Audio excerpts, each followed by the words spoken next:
How's it going, Yoda 4s? Welcome back to the channel. Today I'm really excited. I'm here with Harry and I'm going to be showing you guys his 1981 pre-runner pickup. This thing is insane and I cannot wait to show you. It's going to be awesome.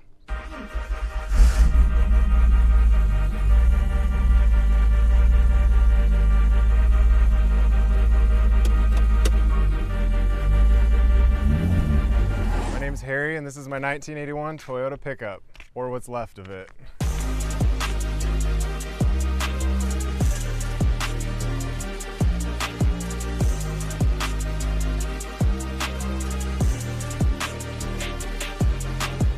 All right, Harry, how long did it take you, man, to build this thing?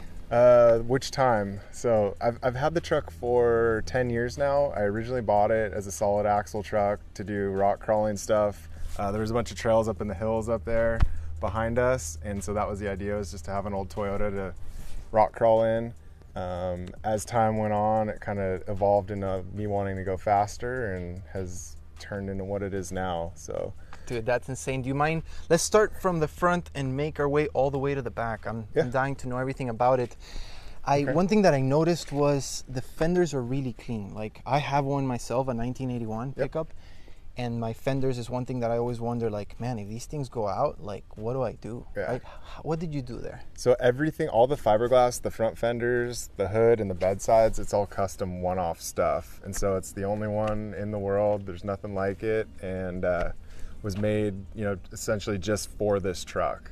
So the thing that's kind of unique about this is this whole front end, this front section, is 4 inches longer than any other Toyota. So it's literally is stretched. And that's to clear the 37s and to fit the motor that's in there and the transmission, and you know, it's got a Ford twin traction beam front end, and so to get that in there as well. So it's just kind of what had to be done, and the idea was to keep it looking, you know, like a 1981 Toyota, you know, from the, you know, visual perspective, but you know, obviously there's not much left of that. So. Well, dude, you did an insane job at, like, literally when you look at it, like, first glance, you're like, whoa, that's just a pickup, and when you get close, you're like, oh snap, that thing can go. Exactly. So what tires are those? KR3s or KM3s? Those are the Baja TA KR2, so it's just a race tire. It's the only tire that will hold up on this truck. I mean, anything else, you know, non-race tire just destroys them. So you telling me that makes me think there's a gnarly engine underneath that hood. It's got a little power, so. So let's open up that hood. Let's see what it's got. All right. Man, those are coyotes out there. Yeah, that's every day. Let's see this thing. Oh, that's glass too? Everything, yeah. It's all fiberglass. Oh my God, what? What did you put in there? Is that an LS3? No, so this started life. This is the new GM. It starts life as a 4.3. It's a direct injected all aluminum motor, and then it's been punched out to a 4.5. It's been decked, it's ported, it's got a cam in it, you know, all LS7 valve train, and it's healthy. So it puts out, you know, at the crank is probably somewhere around 430, and then the dyno to the rear wheels did through a 4L80 and Atlas transfer case, 37s, and a 9-inch, it put down a little over 300 to the ground. So on a truck that weighs absolutely nothing. Yeah, it's a little truck. So just a little Toyota pickup. Look at that, guys. And how hard was it to fit that in there? Like, did you have enough room? That was a big motivation behind stretching the front 4 inches, was to be able to get the room. The hard part with the twin traction I-beams is to get all the up travel. And so in order to, like, get the motor in the right spot and still get all the wheel travel out of it was definitely a challenge. And then it's got, you know, 4L80 transmission in it, which is a big full-size transmission, and the Atlas, and I still don't know how everything fits in here. Dude, it's a tight fit. Like, I'm seeing this, and it's fully caged. That's one thing that I'm realizing too. Like, this is caged all the way from the front to the back. It's essentially, at this point, it's kind of become a tube chassis. So the last go round when I rebuilt it, I cut the whole truck in half, and the whole front, it's all fabricated. So it's got, you know, the frame rails are fabricated, everything, you know, all the beam hangers and swingers for the steering. I mean, it's all just one-off, you know, made just for this truck. So, dude, that is insane. Let's tell the viewers, what do we have going on here? Are these air intakes? Yeah, so this motor, it runs dual, these are dual UMP air intakes. So for, you know, a lot of the desert dust, silt stuff, this stuff's super important rather than just a traditional like K&N cone or something. You don't, I mean, the last thing I want to do is suck dirt into this motor because it's not a cheap motor, so. Oh, you do not want to do that. Yep, so that's what helps keep the thing healthy and alive, and these things are a lot more restrictive than a traditional cone or K&N style air filter, so that's why you have two. So you're drawing, you know, air in from both, and then it's merging and, you know, pulling it into the motor. I've seen inside my 81, and there's not that much room in there. Yep. This is a masterpiece, guys, right here. Quick question, this is mostly for me, I guess. My grill's falling apart. How was its original form? Like, did you have to restore it at all, or? It was pretty tough. I mean, you can buy, so like these are just this grill. I mean, you can still buy these from like, I think I got this off Amazon. You know, it's just it's not an original grill. It's like a replica. This is the original. This is one of the only original things on the truck. This is the original Toyota badge. So I'm pretty proud of that. But yeah, all this stuff. I mean, you can buy this either eBay or Amazon. It's just, you know, it's not OEM quality, it's cheap plastic, but the idea with this truck is everything's kind of disposable because it it gets used. So fuck yeah, dude. Man, let's move on to suspension. What are you rocking in front? So it's got, like I said, it's got 4 Dana 44 twin traction beams. It's got a 2.5-inch coilover, and then I run the big springs off a 3.0, so it's just a big single rate spring in there. And then it's got a 2.5-inch race series single tube free bleed bypass shock. Insane. You don't need any more. Yeah, plenty for this little truck. How do you like the beams?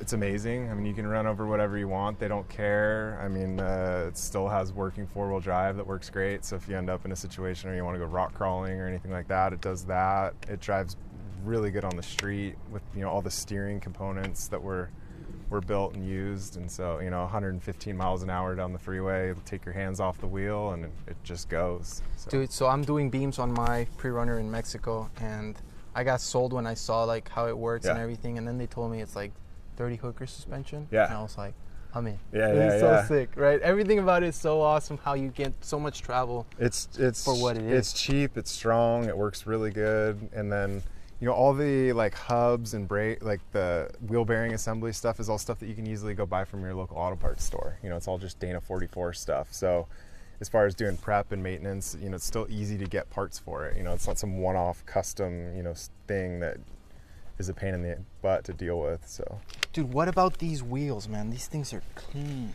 So I'm like the biggest Trail Ready fan in the world and believer. I mean, they've always just, in my opinion, made some of the best wheels, most durable wheels. They're not inexpensive, but I mean, they're worth it. I mean, I can't tell you how many times you pull the beadlock ring on and off and you never have a problem stripping bolts out. That's awesome. Yeah, they're good wheels. Let's go inside the cab. Show me what you got in there. My God, guys, just look at this interior. Dude, you did this yourself too? I did that. Yeah, I actually did the headliner myself. I had a guy wrap the dash for me. That was a little above my pay grade. But look at that, guys. It's literally, look at the perfection there. Yeah. Look how clean this is. Yeah. What do you got here? You got the radio. Yeah. GPS. PCI radio, intercom. I run a like lead nav through an iPad, and then as far as all the gauges and display stuff, I run an AIM Sport, which has been phenomenal and just integrates right into the factory ECU that's down here. So all the GM stuff.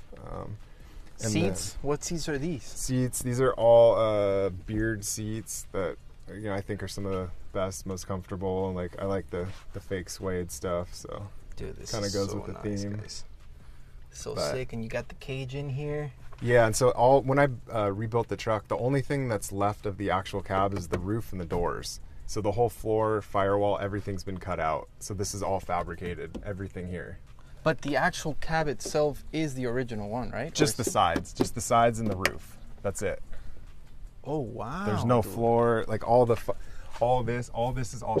You know, I can send you pictures, but yeah, all this is all sheet metal work that I did, and the whole floor has been raised up to clear the transmission and transfer case. Dude, you're a tall guy. How the hell do you get in here? It's tight, but. That's what I did over here on the driver's side.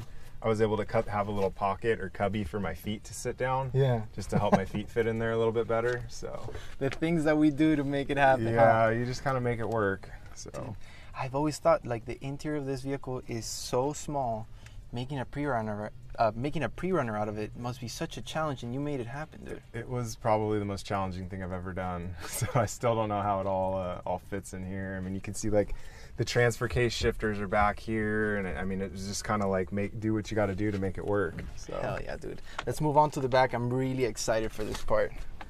What do you have back here? So in the rear, it's just a traditional 4-link setup. So all the trailing arms, it's all, you know, TIG welded chromoly trailing arms. It's got a Ford 9-inch in the back. It's a full floater. Same shock setup similar to the front, where I've got the 2.5 coilover with the big spring, 3.0 triple bypass.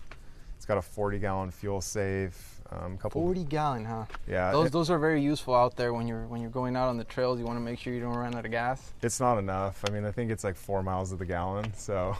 Holy cow! Oh man, I just noticed. Are these that's literally the exhaust right there. Yeah, so it's all, oh, that's so rad, dude. Full stainless steel TIG welded exhaust. I did an X pipe in the back, right behind the back firewall, so it gives it kind of a cool sound. And what lighting do you have back here? So that is just a old school style light bar box that was popular back in the day, that I actually had on the truck from the original build, and it's just kind of lived on there. So maybe someday I'll upgrade to one of those fancy new Baja designs things or something. I low-key kind of like the fact that like it looks so good on the truck, man. Like everybody just goes super fancy, you know, nowadays, like having that original look. It's kind of older, vintage, fits the vibe a little bit better, but yeah, so. Hell yeah. Anything else that we might be missing out on the back? I know you mentioned the bed sides are custom made. Yeah, same deal with the rear bed sides. It's got, you know, custom made bed sides. You know, I was able to sneak a sway bar in here underneath the fuel cell. So that, I mean, that's another challenge, just all the packaging with everything in the back. You know, still be able to fit a jack and, you know, all the little things that you need to go along with that. But yeah, somehow it all fits. How much travel do you have in the back, and how much travel do you have in the front? The back right now is strapped at 25, and the front strapped at 17. So, which is more than enough for this little thing. So this thing sounds like so much fun. Holy cow! Do you send it?